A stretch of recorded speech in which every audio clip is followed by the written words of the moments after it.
Lecture du livre de Qoéleth. Vanité des vanités, disait Qoéleth. Vanité des vanités, tout est vanité. Un homme s'est donné de la peine, il est avisé. Il s'y connaissait, il a réussi. Et voilà qu'il doit laisser son bien à quelqu'un qui ne s'est donné aucune peine. Cela aussi n'est que vanité, c'est un grand mal. En effet, que reste-t-il à l'homme de toute la peine et de tous les calculs pour lesquels il se fatigue sous le soleil? Tous ses jours sont autant de souffrances, ses occupations sont autant de tourments. Même la nuit, son cœur n'a pas de repos. Cela aussi n'est que vanité.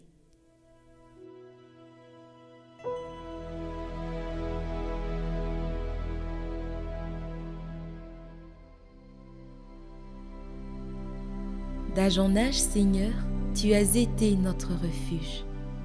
Tu fais retourner l'homme à la poussière. Tu as dit, retournez, fils d'Adam. À tes yeux, 1000 ans sont comme hier. C'est un jour qui s'en va, 1 heure dans la nuit. Tu les as balayés, ce n'est qu'un songe. Dès le matin, c'est une herbe changeante. Elle fleurit le matin, elle change. Le soir, elle est fanée, desséchée. Apprends-nous la vraie mesure de nos jours, que nos cœurs pénètrent la sagesse. Reviens, Seigneur, pourquoi tarder? Ravise-toi par égard pour tes serviteurs. Rassasie-nous de ton amour au matin, que nous passions nos jours dans la joie et les chants. Que vienne sur nous la douceur du Seigneur notre Dieu, consolide pour nous l'ouvrage de nos mains.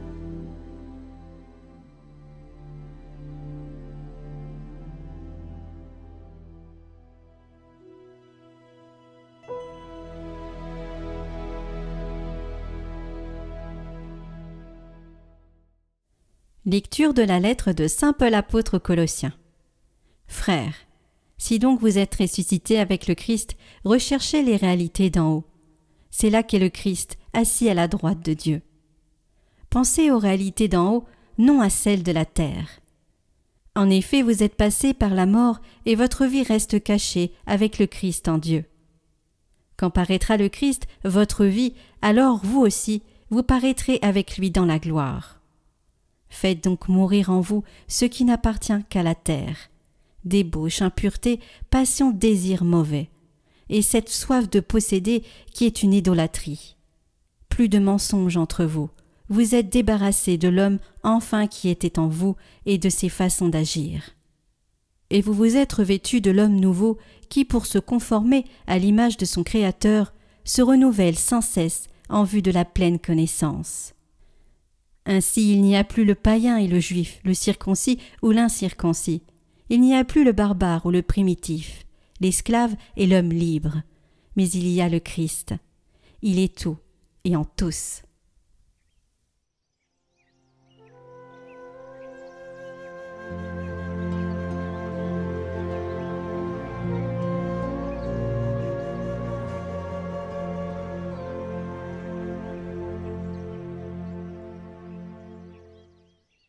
Évangile de Jésus-Christ selon saint Luc. En ce temps-là, du milieu de la foule, quelqu'un demanda à Jésus, « Maître, dis à mon frère de partager avec moi notre héritage. » Jésus lui répondit, « Homme, qui donc m'a établi pour être votre juge, ou l'arbitre de vos partages ?» Puis s'adressant à tous, « Gardez-vous bien de toute avidité, car la vie de quelqu'un, même dans l'abondance, ne dépend pas de ce qu'il possède. » Il leur dit cette parabole. Il y avait un homme riche, dont le domaine avait bien rapporté. Il se demandait, « Que vais-je faire? Car je n'ai pas de place pour mettre ma récolte. » Puis il se dit, « Voici ce que je vais faire. Je vais démolir mes greniers, j'en construirai de plus grands, et j'y mettrai tout mon blé et tous mes biens. Alors je me dirai à moi-même, « Te voilà donc avec de nombreux biens à ta disposition, pour de nombreuses années. Repose-toi, mange, bois, jouis de l'existence. » Mais Dieu lui dit, « Tu es fou, cette nuit même, on va te redemander ta vie, et ce que tu auras accumulé, qui l'aura? Voilà ce qui arrive à celui qui amasse pour lui-même, au lieu d'être riche en vue de Dieu.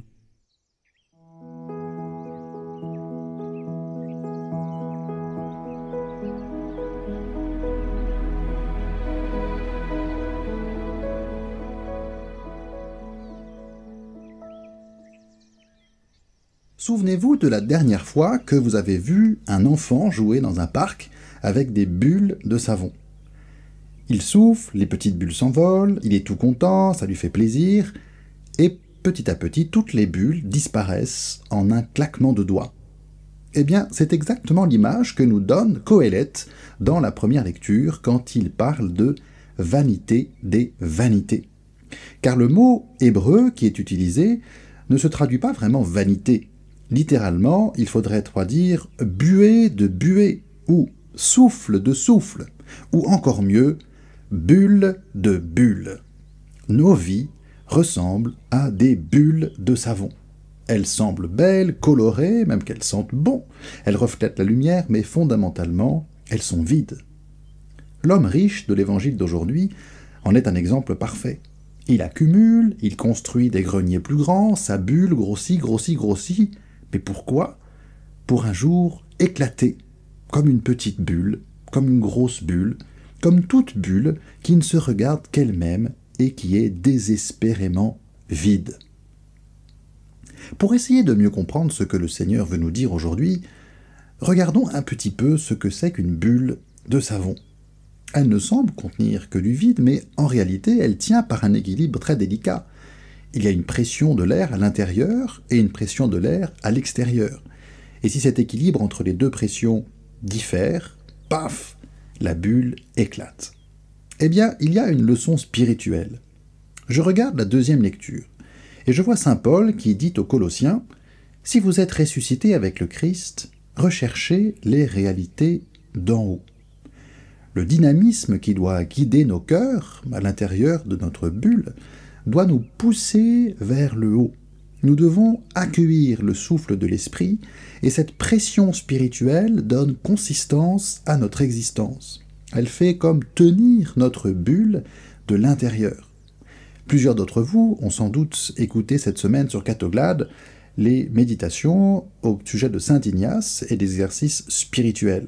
Eh bien, il faut être attentif à cette pression qui nous habite, à ces désirs qui nous habitent, pour voir s'ils sont effectivement cette pression de l'esprit, ce souffle de l'esprit, ou si au contraire ils sont comme des trous d'air qui vont nous vider de l'intérieur et faire éclater notre bulle. Voilà pour la pression intérieure. Regardons maintenant à l'extérieur.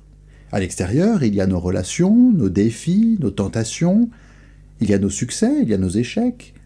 Et saint Paul nous demande encore aujourd'hui de faire mourir ce qui n'appartient qu'à la terre. Je dois faire mourir toutes ces pressions extérieures destructrices qui déforment la surface de mon âme et font éclater ma bulle. Équilibre, donc, entre le dynamisme intérieur de l'esprit, ce souffle qui me tourne vers les autres et qui me tourne vers le ciel, et équilibre extérieur de mes regards, de mes tentations, de mes actions, qui n'autorise pas ce qui est mauvais à venir à l'intérieur de mon âme et détruire la surface de mon cœur. Nos vies, isolément, sont des bulles fragiles, mais nos vies remplies par l'Esprit Saint et en harmonie avec les autres sont des bulles solides. Pour prendre une autre image, imaginez un orchestre. Imaginez que le premier violon d'un coup fasse ses notes tout seul, que le tuba se mette à grogner dans son coin, que la contrebasse fasse ses petites notes toute seule. Alors Qoheleth débarque dans la fosse d'orchestre et dit « Vanité des vanités, regarde ta petite note, elle est là et elle disparaît. Et toi, ton petit coup d'archet, il monte et on l'oublie. » Effectivement, aucun instrument n'arrive à transcender le temps, chacun n'est qu'une vanité de son. Eh bien, regardons maintenant le violon qui se met à côté du tuba, qui se met à côté du violoncelle, qui se laisse rejoindre par tout l'orchestre. Et voilà qu'ils se mettent à jouer une symphonie, et Qoheleth n'a plus rien à dire, car en effet l'orchestre a comme transcendé le temps un instant, Il n'est pas quelque chose qui passe, il est quelque chose qui touche l'éternité. Il y a de cela, je pense, dans la relation qui nous unit aux autres. Si chacun veut faire sa petite œuvre pour le royaume dans son coin, alors son œuvre est vaine. Mais si nous jouons le jeu de l'Évangile, si nous acceptons de nous aimer les uns les autres comme le Seigneur nous a aimés et que nous mettons vraiment en pratique ce commandement de l'amour, alors nous formons cet orchestre des chrétiens, cet orchestre de ceux qui sont vivifiés par l'Esprit de Dieu. Et alors nos bulles n'éclatent pas, elles s'ajoutent les unes aux autres et elles montent vers le ciel. Est-ce que je vis dans ma bulle? Est-ce que ma bulle est solide? Est-ce que j'accepte d'aller vers les autres bulles? Voilà quelques questions pour cette semaine. Bon dimanche et belle semaine à tous.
Prions pour toutes les intentions déposées en commentaire cette semaine.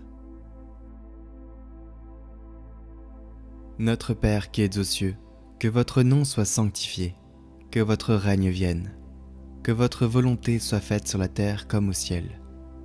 Donnez-nous aujourd'hui notre pain de ce jour. Pardonnez-nous nos offenses, comme nous pardonnons aussi à ceux qui nous ont offensés. Et ne nous laissez pas entrer en tentation, mais délivrez-nous du mal. Amen. Je vous salue Marie, pleine de grâce, le Seigneur est avec vous. Vous êtes bénie entre toutes les femmes, et Jésus, le fruit de vos entrailles, est béni. Sainte Marie, Mère de Dieu, priez pour nous, pauvres pécheurs, maintenant et à l'heure de notre mort. Amen. Gloire au Père et au Fils et au Saint-Esprit, comme il était au commencement, maintenant et pour les siècles des siècles. Amen.